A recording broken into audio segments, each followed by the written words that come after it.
Okay, so this is, I think, our second last seminar for the school year.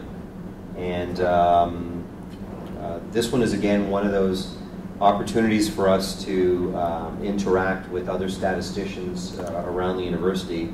So today we're fortunate to have Professor Yongtao Guan from the Department of Management Science at the University of Miami here to speak to us.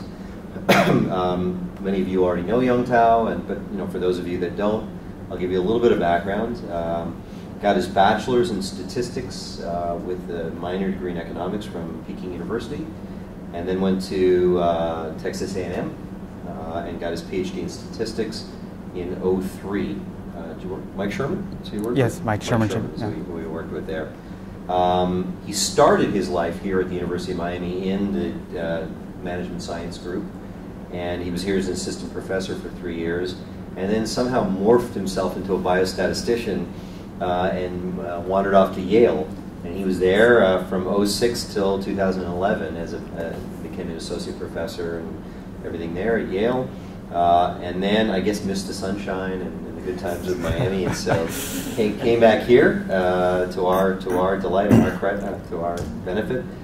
So he's now a full professor in the Department of Management Science there. Wide variety of interests, but I guess if you're going to sort of distill it down, it's really correlated data modeling is what he focuses on. Spatial, recurrent event, longitudinal data, those kinds of things. Really, really impressive publication record, and he's just been dynamic in all the top journals and so on. But it's a real treat to have him here. He's going to speak today about optimal estimation of the intensity function of an inhomogeneous spatial point process. Welcome. Thank you very much, Suna, for inviting me here, and thanks for the very warm introduction, and thanks everybody for coming. I'm going to talk about spatial statistics, and this particular talk may not have a lot to do with biostatistics, but we do have other things going on. But this is some ongoing work, so I want to show you what is the thing that I'm interested in at the current moment. This is joint work between myself and Delilin, and he's from Iran, and also from Asmus Wark Peterson, and he's from Denmark. So firstly, outline for the talk and quick introduction to what kind of problems we are dealing with, and what are the methods available for dealing with these kind of problems. And now I will talk about the proposed methods. We look at some application, and before that I'll give you a quick summary on some simulation results we have done, but I want to show you with all the details. And then after that, a quick summary for the talk. So I will start with the kind of data that we deal with. Okay, so the data we deal with are called spatial point patterns. So basically you have spatial locations of some random events.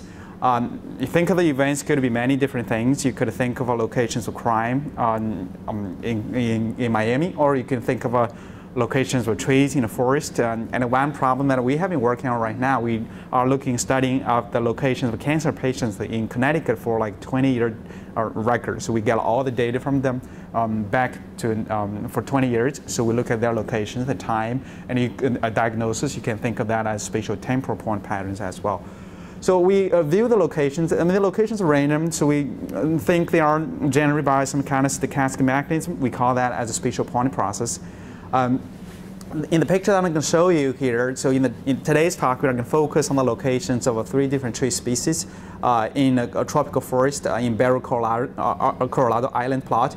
And this is something the ecologists have been working on for many, many years. This particular plot, and there are very very similar ones, and they started like in the 1980s. So they would go back, they would look at the plot, and then do a survey, do a census, and to record all the trees, locations, map all the locations in the plot, and then they would go back every 3 or 5 years to check on the condition of the trees, any new emerging ones, etc. So we're looking like 3 different species, but in this particular plot, there are over 300 different species. There are like over 200 or 300,000 different trees locations being mapped. And there are some other ones, if you're interested in high dimensional data or massive data. So we have some examples where there are like over 1 million trees being mapped in this given particular area with hundreds of species. So the data I'm going to show you here is going to be, they are recorded in 1995 census. And other than in addition to the location of the trees, there are also some environmental variables. You can think of soil conditions, elevation gradient, these kind of topographical variables. So what you see here are the locations of our 584 echolithic trees, and the pattern is quite irregular. And we are basically interested in modeling or understanding what caused the irregular patterns. Okay, does it have anything to do with, for example, the environmental conditions we have observed? So for the covariates we are looking at here, this is, I mean, there are much more, but I'm just showing elevation and elevation gradient. And you can, these values, based on this value, these are in meters, and this is, I don't remember what this unit this is in, but this kind of give you some idea as to how the domain terrain look like, okay? So, and to establish any kind of connections between the point pattern and also the covariates we are observing here, we need to introduce some kind of, some tools. The first tool that we're going to introduce here is called the intensity function, and also called the first order intensity function. Basically what it means here is, well, let's look at any arbitrary location in this plot. So if you look at the event could take place at any location. Okay, so we fix one location S, and we draw a small circle, for example, and the size of the region, the circle is going to be ds, and then we simply count the number of events that fall within this circle. And we can calculate the expected value of that, and calculate the ratio of these two quantities, and let the size of the circle shrink and get smaller and smaller, and then see, well, if there is a limit exists, then we call this the intensity function. This is kind of like a definition of the density function. The interpretation is, if this circle, the area is really very small, and then if you multiply lambda s times ds, that actually kind of give you the probability to have exactly one event in this small region. So it does have a direct interpretation in terms of the probability for you to find an event in a given region, and therefore, this is why people use this kind of function to link the connection, to link the covariates that we introduced and also the spatial point pattern that we observe.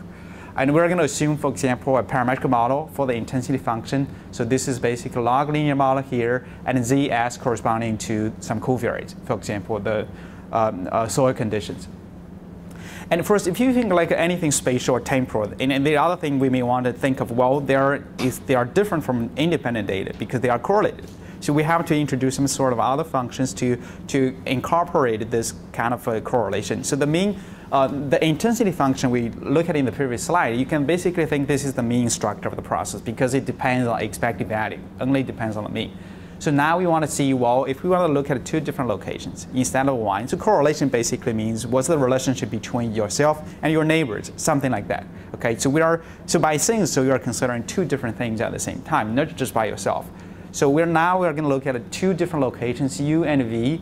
So we still draw circles as we did before, and we count the number of events for within the two circles. We calculate the product, the expected value, and then adjust it by the product of the areas of these two regions. And if there is a limit to exist, then we can say, well, this is the second order intensity function. So because it deals with the two locations at the same time, so it gave you some sense as to the correlation, how likely for you to observe another event given that you have already observed one event at a given location.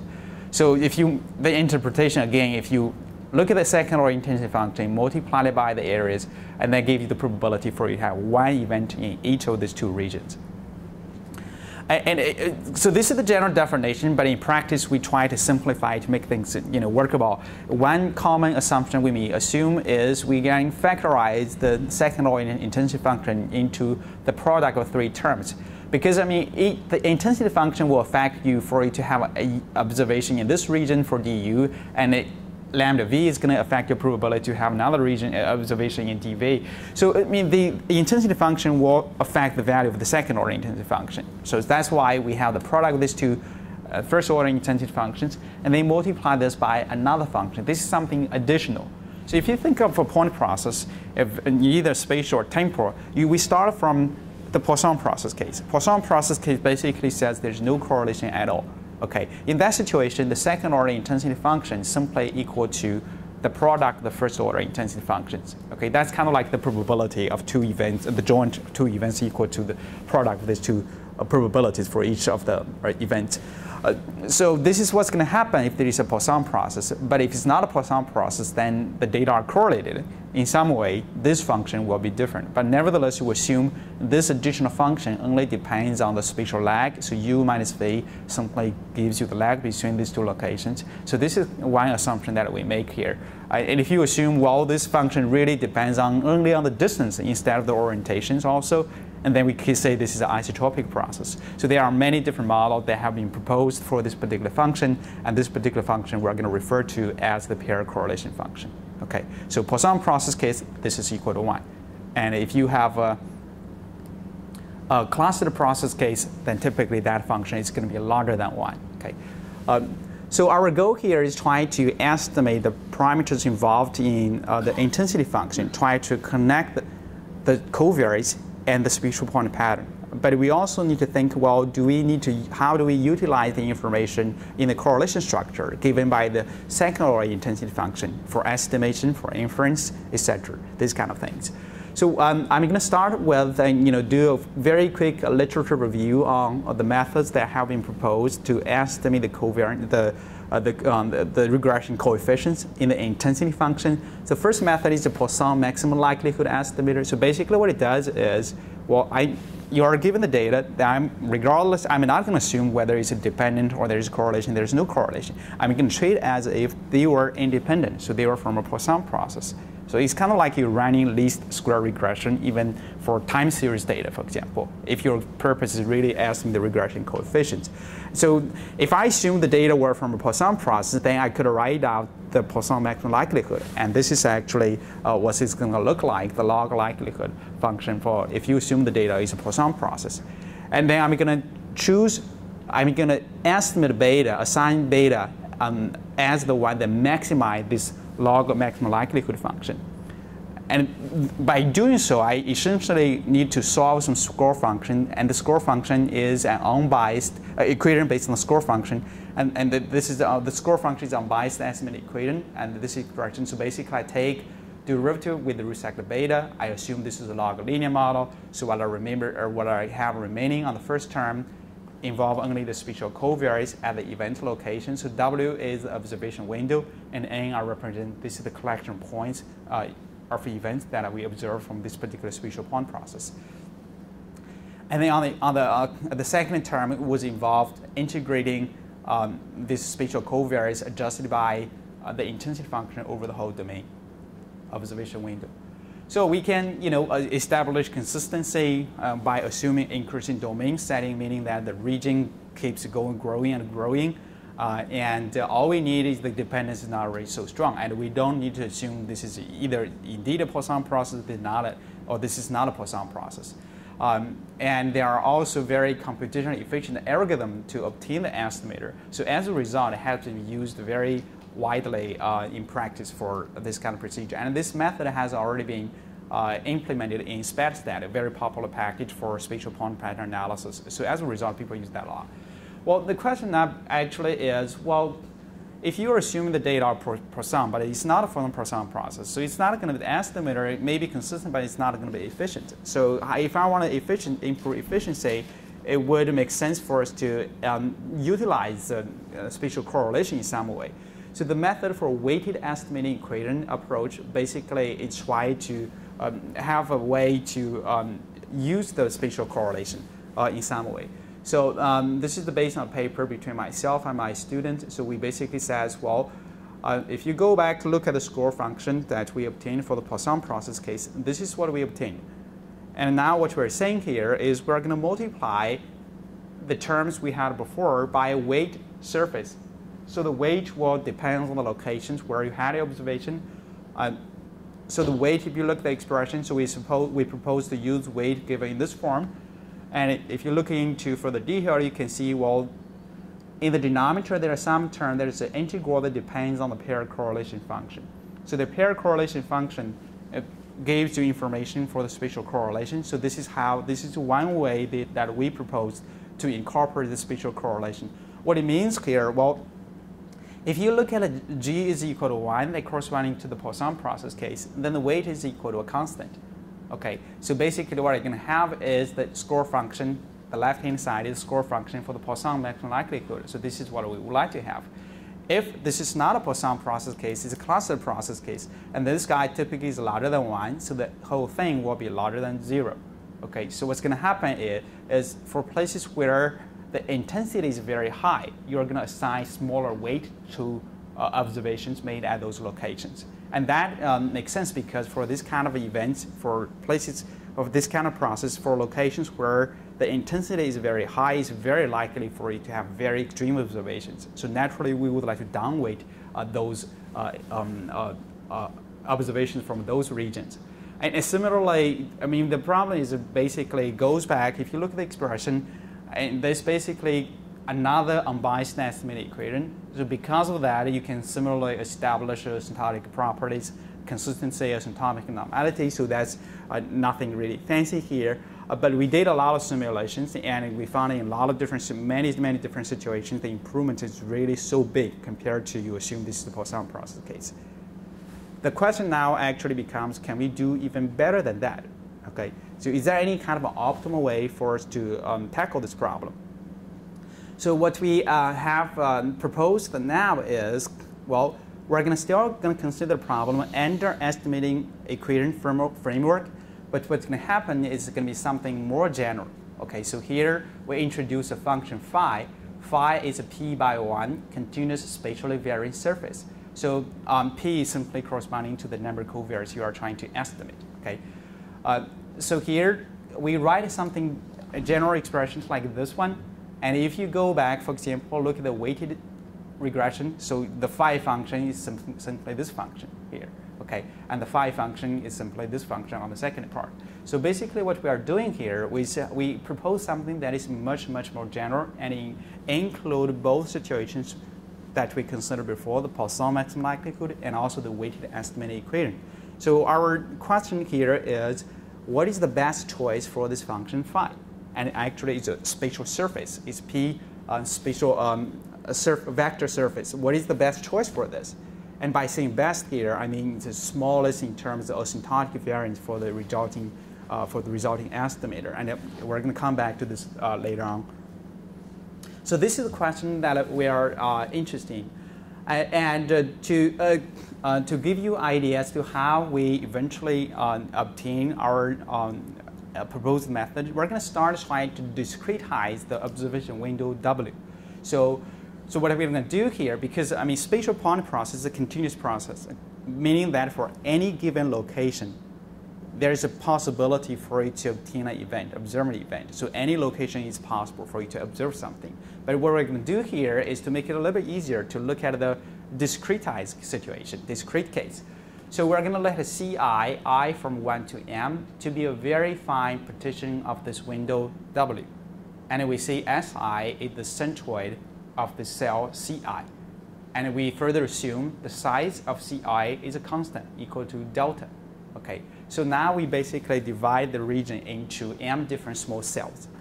So we write the estimated equation. So this is the estimating function that we base depending on phi. We write in a different way. So before we have a summation and then minus the integral. The summation term only depends on the events locations, the events that we observed.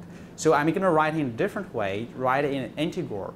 So here I use NDS. So if there's an event, this is equal to 1. If there's no event, there's a 0. So if you write it out, you can have the summation again. So if I write it in this way, now what I'm going to do is I'm going to approximate this integral by a sum. So here is I from 1 to m, and phi Si beta, and then multiply this guy depends on delta. So if I further look inside, what's going to happen here, so this is the function I'm trying to estimate. This is the optimal function I'm trying to estimate. And the term in the brackets, that's simply, we can regard that as another estimating function. Okay, so the expected value of the number of counts is going to be roughly equal to the intensity multiplied by the area. So that's the definition of the intensity function. Okay, if you have very small region and the intensity times the area gives you the expected number of events in that region. Okay, so this is going to be roughly unbiased as well, if given the true beta value. So basically what we are having here, we have a set of estimated equations, could be many different ones. M could be very large. Yes, please. In some sense, it is like a definition of a Riemann tail, almost. It's a definition of a Riemann integral. Yeah. This is just Riemann approximation here. Yeah. The SIs are, I mean, the W's are square boxes or something like that? It could be anything. It could be irregular shaped as well. Yeah. So the question is really, we have, supposedly the UIs are asymptotically unbiased for 0. And so we have this vector of them, so we have a lot of them. And we want to come up with an optimal way to combine all the information. Okay, how do we do that? Well, in the discrete situation, there's the so-called quasi-likelihood. So what it basically does, well, you need to calculate. So if this is the set of estimated equations you need to consider, we need to calculate the derivative with respect to the parameter beta, and we need to calculate the covariance between the estimated equations for different set of estimated equations. So the derivative we simply calculate out, write it out, nothing fancy here, and then we calculate the variance as well, the covariance. The covariance will depends on two different terms, whether I and j they are equal or not. If I is equal to j, there is something additional. Okay, if I is not equal to j, there is a different term, and then there has delta squared. So here we have delta, and here we have delta squared. If you write the covariance matrix, it's kind of like the diagonal elements. You have something additional. Okay, of the diagonal elements, they are of a smaller order. So this is basically what it entails. And if we can write out this expression, so what we can do is simply we have dm prime times the covariance matrix inverse m times um beta, and we solve this to be equal to 0. And this is the optimal way for us to combine the estimated equation if the data were discrete. But the problem is that the data were not discrete, right? So, but nevertheless, what we can do here, well, if you go back, you can see we multiply this function to ui.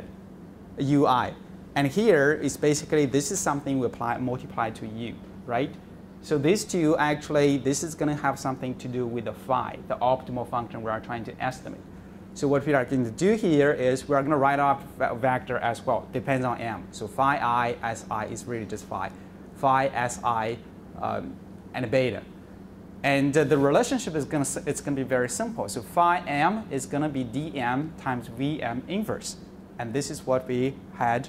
This is the term that multiply this estimating function. So this is what we're going to do. Well, if you multiply vm on both sides, what you have here is vm times phi m is equal to dm.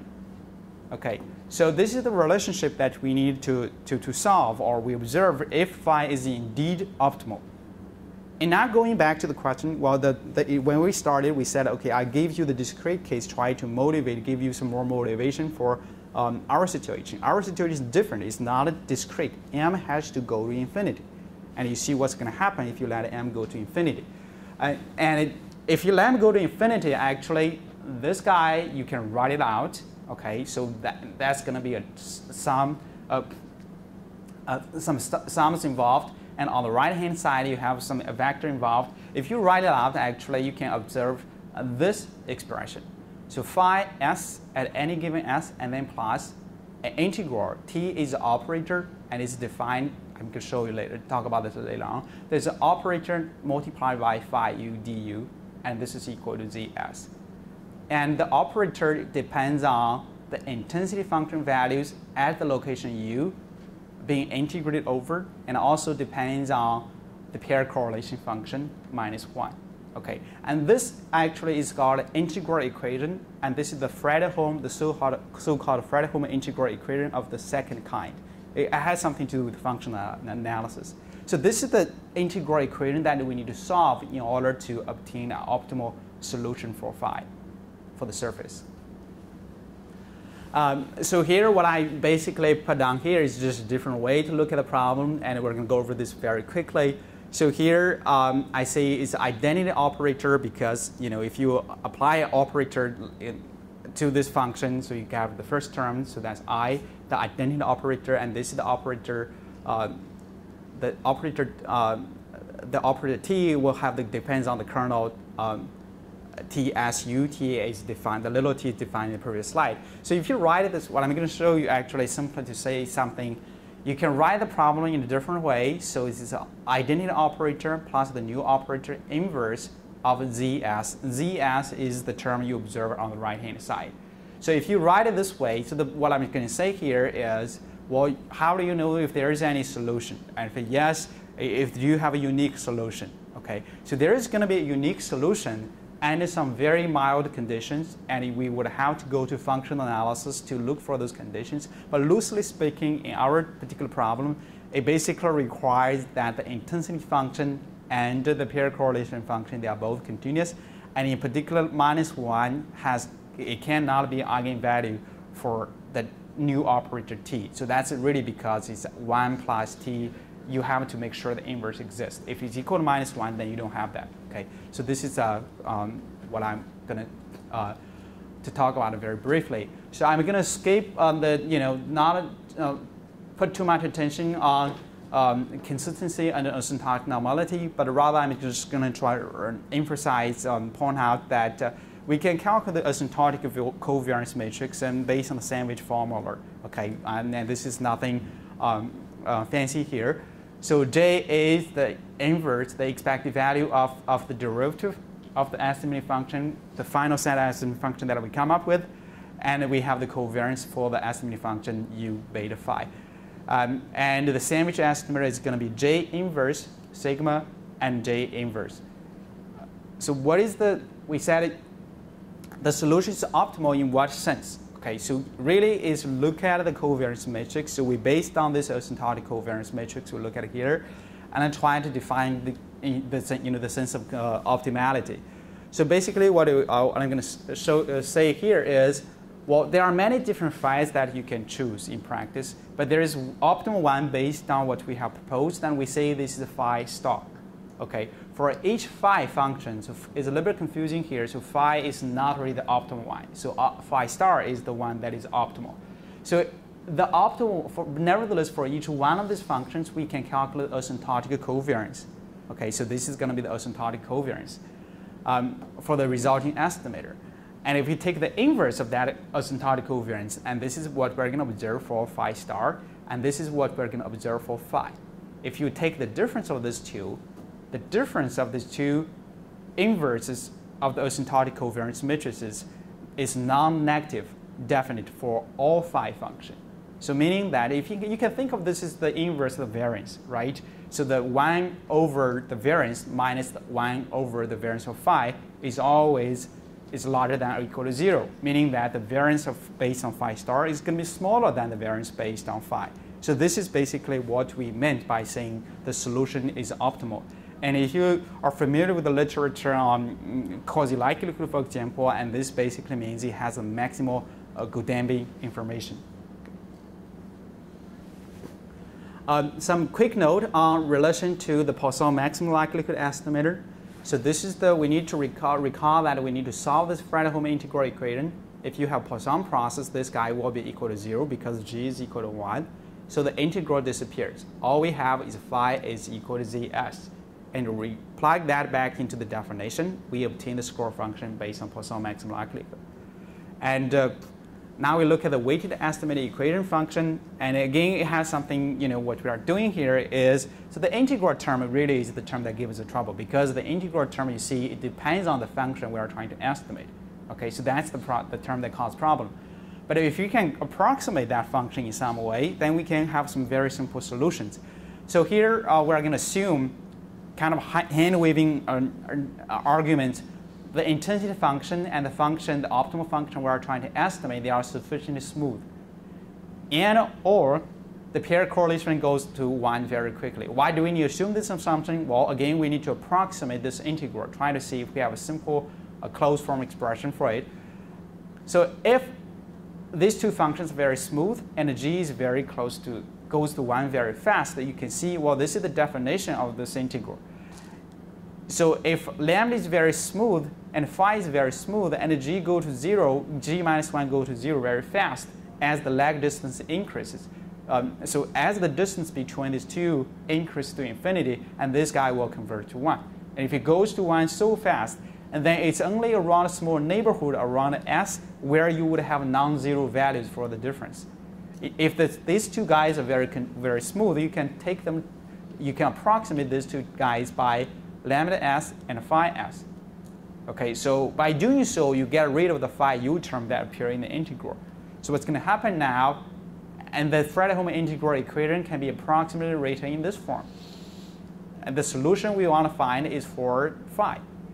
And we have very simple closed form expression, and this is what we are going to obtain for phi. Well, actually, if we recall, I know you guys can't recall, but I just trust my words, and I know I have to so many formulas, you know, but we have the weighted estimate equation, right? We have some weight applied to these values, and 1 over this guy is the weight that we proposed. So basically, you plug this expression back into the definition, you obtain the weighted estimate equation approach. Okay, so this is the connection between our method and the method proposed before. So the theory looks very different, but in reality it's for continuous processes. But in reality, we have to come back, you know, it's in many situations, you simply can't solve the Fredholm integral equation explicitly. Some kind of numerical approximation would have to be used. We would sometime, we are looking at different possibilities right now. This is one of the approaches we have done, very straightforward one, based on the so-called Nystrom approximation. So this approximation basically is approximate the integral by a summation, by some term, and try to make things simple. So again, this is the term that gives us trouble, right? So we would like to do here, well, we are again going to discretize W.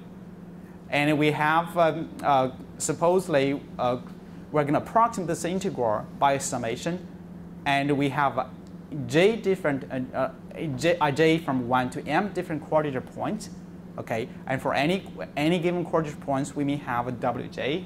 You can think of this as a Riemann sum, for example. That's the way that we actually use in the paper, but there are more efficient ways to do it. So the purpose here is simply to, for any given s, and we approximate the integral by a quadrature sum. And this is how we're going to do it. And so what's going to happen here is for any given new location, for any given s, if you know the value of phi sj, only for the m different locations, if you know the values of those points, and then we can simply move this guy to the left-hand side and have an explicit estimate for phi s. Okay, so this is going to be written like this guy. So all we need to do right now is we just need to solve the m, estimate the m different functions, the function at the m different locations. This is all we need to do. Okay, well, how do we do that? Well, we simply consider, well, instead consider every single s, and this expression is valid for every single s. You can certainly imagine, well, that's going to be valid for si as well. So I is from 1 to m, so these points are the same as the phi j that appear in the summation term. So if you do that, you can see, well, I is from 1 to m, j is from 1 to m. There are only m different locations, m different values we need to estimate. And for any si, we have one equation. If you have m of them, you have m different equations, starting from s1 here until sm. So there are only m unknowns. You have a linear system m, linear equations you need to solve, and then you can simply invert, to solve it to obtain an estimate for phi sj. And after you've done that, then we have an expression for any other locations, any other new locations. The new location does not have to be to be one of the m locations we started with. Okay, and this is called a Nystrom approximation, and this is a very well established methods in functional analysis in mathematics literature. And basically what it says, well, if the quadrature scheme is convergent and the difference between these two, the true function you're trying to estimate and estimate you obtain, they are going to converge as well. The difference will converge to 0. Okay, and there are some further details that I won't bore you with, but the one thing I want to point out very quickly is, well, it depends on what, if you want to, so what we are trying to do here is to approximate the integral by sum. If you think of a Riemann sum, and if you want to do a good job to approximate the integral, and then you may need to have a lot of points. And what's going to happen here, well, if you have m points, then you need to solve the inverse of m by m different matrix. And so things could easily get out of control if the size is too big. And it may take a long time for you to do the inverting, and it may not be accurate anyway. So what's going to happen here, we are going to use some kind of idea of tapering. So basically what it says here, this function, TSI, because it depends on the covariance function, let's see, because it depends on the difference of these two values, okay, so we know that as distance increases to infinity, this guy goes to 1, so this whole thing goes to 0. So a lot of the terms in the matrix, they may be equal to 0. So we are going to apply some kind of band to say, okay, beyond some distance, they are equal to 0. And within some distance, we use the actual value. So that would help us with the computation. But there are other ways we can easily think of. For example, why do you have to use Riemann sum? You can use a different quadrature system, which may be more efficient. And we are also considering other approaches. And to do, for example, well, there are some situations you can actually solve the Fredholm integral equation explicitly. But there is in your solution, there is another term you need to approximate. Okay, maybe it's easier for you to approximate that term instead. So we are working on the different kind of problems right now. And I also wanted to briefly talk about the simulations. We consider repeated simulation that I used when I look at a weighted estimate equation approach. So one approach with the weighted estimate equation is we would have to assume the intensity function to be smooth, and all the covariance function, all the parallel correlation function goes to 1 very quickly as the distance increases. If those conditions are not satisfied, then we should not expect too much improvement, and that's where we had a problem. But in this new approach, in all different settings we consider, it improves so much. Okay, so this is, of course, we made an assumption that we use the true model, but in reality, even though you do not use the true model, I expect it will still help tremendously. Okay. So now going back to the application really quick. So this particular plot we are looking at, it has a 1,000 meter by 500 meter, and this is the permanent plot established in the early 1980s. So when they first started, they go onto the plot and go to record mapping all the trees. I think it's a 10 centimeter at the DBH, the diameter as breast height. And there are over 200,000 different trees, and they map to the point nearest 0.1 meter. There are many, many different environmental variables. One of the things that I'm interested in doing actually, I wanted to do some kind of variable selection. If somebody here in the department interested, we can look at the data, try to see if there's any method. I don't think this is something that has been done in the field. So there are many different covariates. And there are environmental variables like elevation, soil nutrients. These many different soil nutrients have been recorded. So we consider 3 different tree species. The recent question here is, how do these environmental variables affect the spatial distribution of the 3 tree species? So I consider 10 different covariates here. So this is soil pH, elevation, slope gradient, and you can see go down the list, and this is potassium, mineralized nitrogen, and phosphorus. I think there are like 20 or 30 different variables. And the other issue is we are considering the process a continuous process. So every point has a possibility for something to happen. So ideally, we would like to have the covariate at every point as well. But that's not possible. So you would have to observe these covariates on a discrete grid, and that causes a lot of problems as well. Okay, so that's something different as well in terms of. So the covariates are potentially at different sites. Yes. So on a grid, yes, on a grid, you only know those values, but you don't know at every given site. So that's something also different from a lot of the problems we face in the independent case. So we assume a log linear model for the data for the intensity function. So this is for Echolipha. So we already seen this before, and this is for the second species, Alancocoppus, a little bit more, and you can see the pattern looks very different from species to species. And this is a caprice. And this is another plot. This is the potassium plot. I showed you elevation and elevation gradient. So potentially it's very simple. You can look at all the plots. So the pair correlation function is something that we wanted to study to include in the estimation and certainly also in the inference as well. So we use very simple form. So we have 1. So we're saying the pair correlation function should approach 1 as the distance increases. And then simply 1 plus a covariance function. This covariance function goes to 0 as h increases to infinity. And we can have different options for the covariance function, Gaussian, Matern, and Cauchy. each one of them will link to some kind of a cluster process. Okay, so I won't bore you with all the details, but some background in terms of the differences in the behavior of these three covariance functions or pair correlation functions, they will have to do a lot to do with the seed dispersal mode of the three tree species, because the trees would afford the seedling trees will be close to where the parents are. Okay, for the three different species, we see the dependence range is the largest for caprice, smallest for Echinophylla.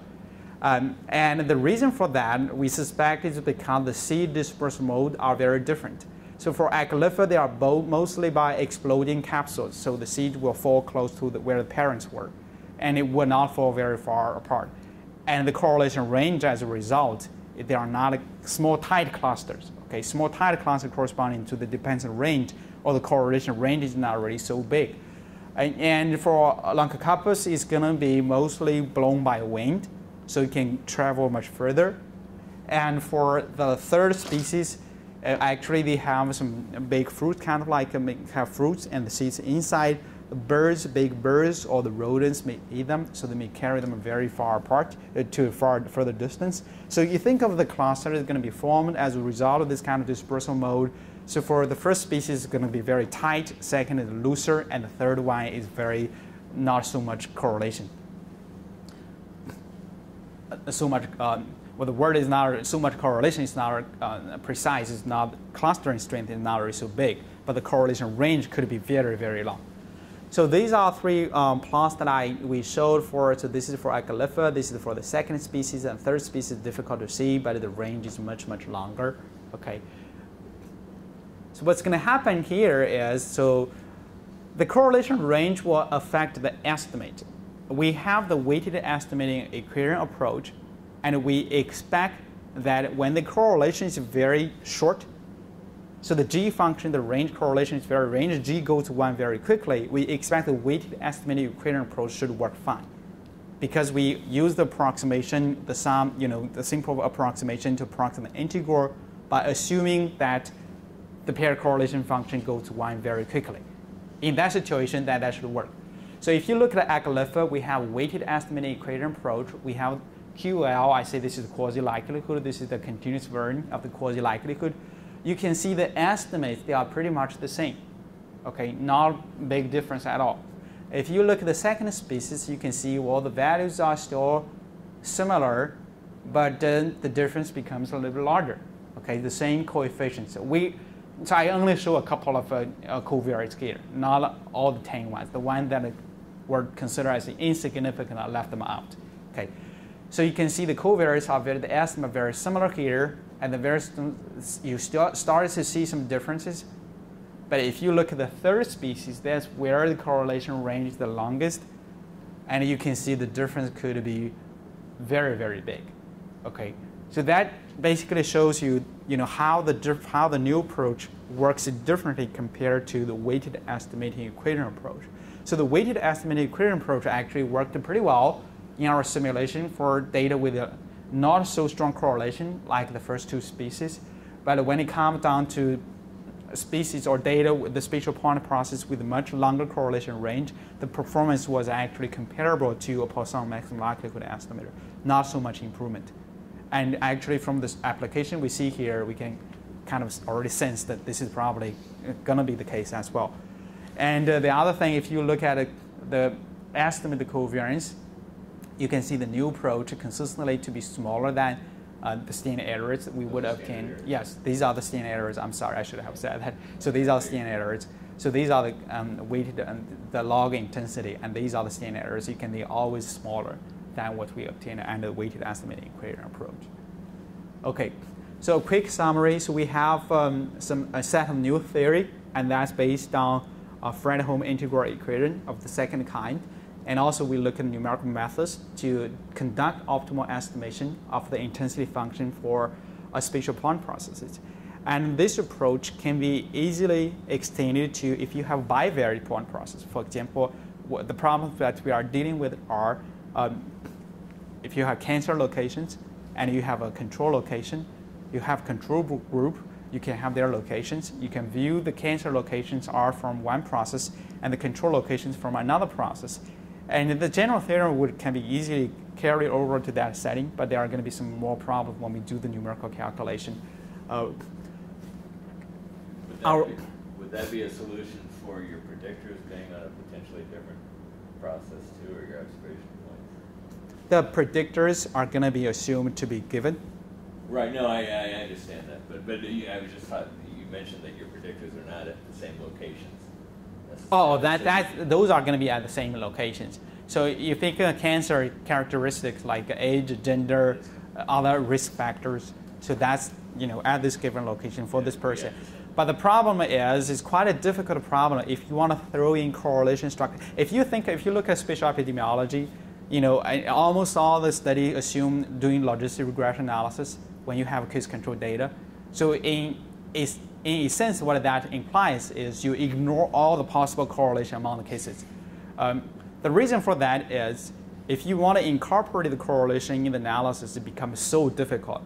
And why is that difficult is really because the control locations, the controls only a sample of the population. There is so much information about the population you don't know.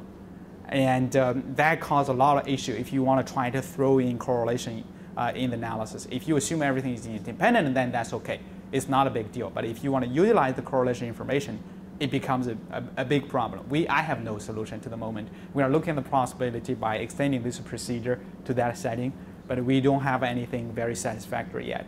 I mean, the problem to a large part is caused by the risk factors. Like, for example, you look at smoking.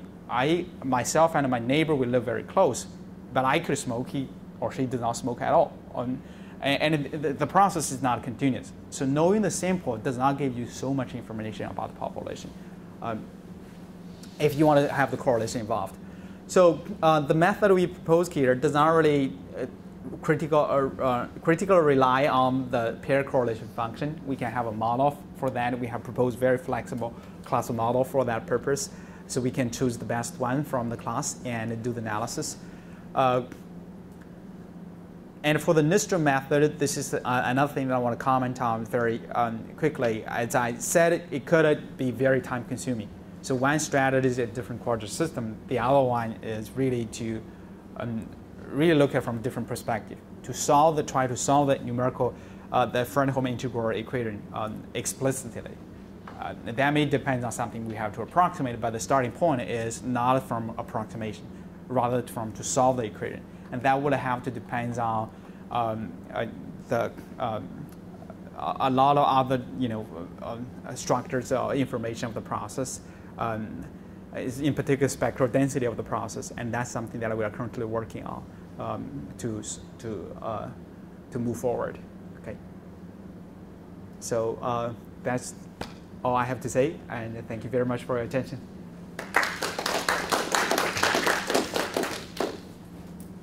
Any questions for Yongtao? Any other questions? Yes, please.